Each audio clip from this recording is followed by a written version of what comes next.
6학년 4반 친구들 안녕하세요. 어지환 선생님입니다. 오늘은 사회 디딤 영상을 보내주도록 하겠습니다. 이번에 공부할 단원은 8.15 광복과 대한민국의 수립 단원입니다. 일제강점기 이후에 광복을 맞이하게 되는데요. 광복 이후에 한 개의 나라를 이루지 못하고 남과 북으로 나누어져서 정부를 세우게 됩니다. 밑에 있는 사진은 8.15 광복의 모습입니다. 8.15 광복과 분단의 과정을 알아보면 2차 세계대전 이후에 일본은 연합군의 원자폭탄 2방에 무조건 항복을 선언하게 되고 그 이후에 바로 1945년 8월 15일에 광복을 맞이하게 됩니다.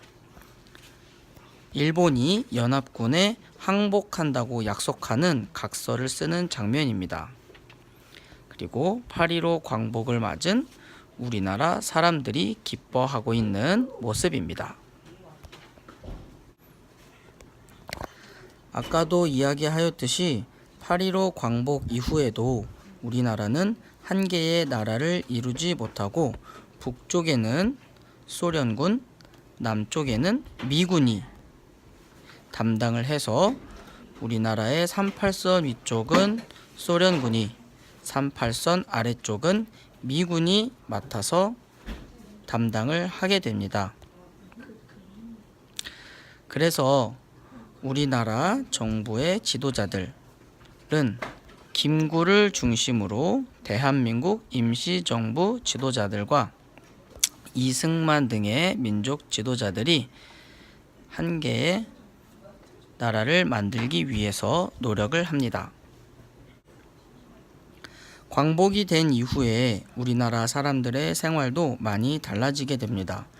일제 탄압에서 벗어나서 횡포를 겪지 않아도 되고 학교에서 우리말과 글, 역사를 배울 수 있게 됩니다. 그 당시에 사용되었던 교과서입니다.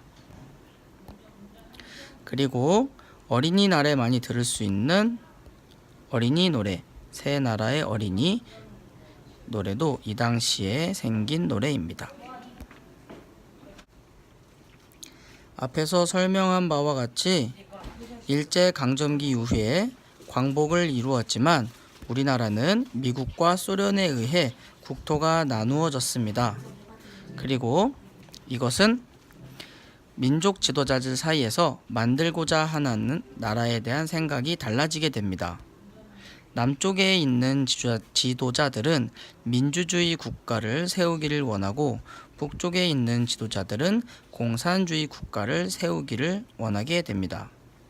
그래서 하나의 정부를 세우기가 어렵게 되고 이와 같이 38선을 중심으로 우리나라가 두 개로 나뉘어지게 됩니다. 우리나라에서 계속 정부가 제대로 형성되지 않자 미국, 영국, 소련 등 강대국이 우리나라를 어떻게 할지 결정하는 회의를 했고 그 회의를 통해서 신탁통치, 즉 우리나라를 우리나라 스스로가 아닌 다른 나라가 일정 기간 동안 대신 다스리게 됩니다. 그리고 이것을 계기로 북쪽과 남쪽으로 더 명확하게 나누어지고 북한에는 북조선 임시인민위원회가 조직되어서 나라의 재산을 국유화하게 됩니다. 국유화는 사유화와 반대로 모든 재산을 나라가 소유하고 나라가 관리하는 체제입니다. 왼쪽 사진은 삼국 외상회의를 지지하는 집회의 모습이고요. 오른쪽은 반대하는 집회의 모습입니다. 계속해서 우리나라의 한 개의 정부를 수립하기 어려워지자 그중 우리나라의 지도자인 이승만은 남한만이라도 임시 정부를 세워야 한다고 주장을 하였고, 유엔 연합에서 결정한 남북한 총선거를 북한이 거부하면서 남한에서만 총선거가 열리게 됩니다. 이 당시에 김구는 북한을 방문하여 북한의 지도자를 만나 통일정부를 수립하려고 노력하였으나 실패하게 됩니다. 그것을 위한 연설을 하는 김구 선생님의 모습이고, 이 연설문은 우리 국어책에도 나와 있습니다. 나의 소원이라고 하는 연설문을 쓴 김구 선생님의 내용이 담긴 국어책 부분입니다.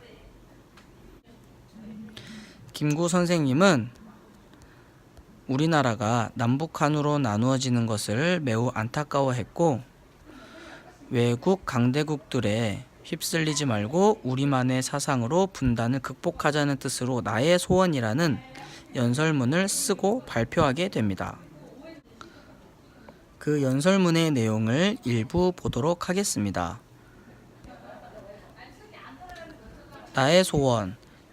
내 소원이 무엇이냐 하고 하느님이 물으시면 나는 서슴지 않고 내 소원은 대한독립이요 하고 대답할 것입니다. 그 다음 소원이 무엇이냐 하면 나는 또 우리나라의 독립이요 할 것이요. 또 그 다음 소원이 무엇이냐 하는 세 번째 물음에도 나는 더욱 소리를 높여서 나의 소원은 우리나라 대한의 완전한 자주독립이요 하고 대답할 것입니다. 이 내용을 보아서 김구 선생님은 우리나라의 완전한 남과 북이 함께하는 완전한 자주 독립을 원했다는 것을 알 수 있습니다. 이 연설문의 끝부분을 보면 동포 여러분, 이러한 나라가 된다면 얼마나 좋겠습니까? 나는 우리의 힘으로, 특히 교육의 힘으로 반드시 이 일이 이루어질 것을 믿습니다. 우리나라의 젊은 남녀가 다 이 마음을 가진다면 꼭 이루어질 것입니다. 나는 천하의 교육자와 남녀 학생들이 한번 크게 마음을 고쳐먹기를 간절히 바랍니다. 라고 하면서 교육이 앞장서서 우리나라의 통일을 이끌기를 바라고 있습니다. 김구 선생님의 바람에도 불구하고 결국 남한만 총선거가 결정이 되고 1948년 5.10 총선거를 통해 우리나라 첫 번째 국회를 만들게 됩니다. 윗부분은 처음 선거하는 모습이고요. 두 번째는 처음 국회가 열리는 모습입니다. 총선거를 통해 첫 번째 국회가 만들어졌고 2달 정도가 지난 7월 17일에 첫 번째 헌법이 발표됩니다. 그리고 한 달쯤 지난 8월 15일에 대한민국 정부가 수립돼서 발표가 됩니다. 이에 반해서 북한은 총선거를 거치지 않고 최고인민회의라는 것을 구성해서 1948년 9월 우리나라보다 보름 정도 늦게 북한 정권을 수립하게 됩니다. 이후에 국제연합은 대한민국을 한반도의 유일한 합법정부로 승인하였습니다. 이상으로 디딤 영상을 마치겠습니다.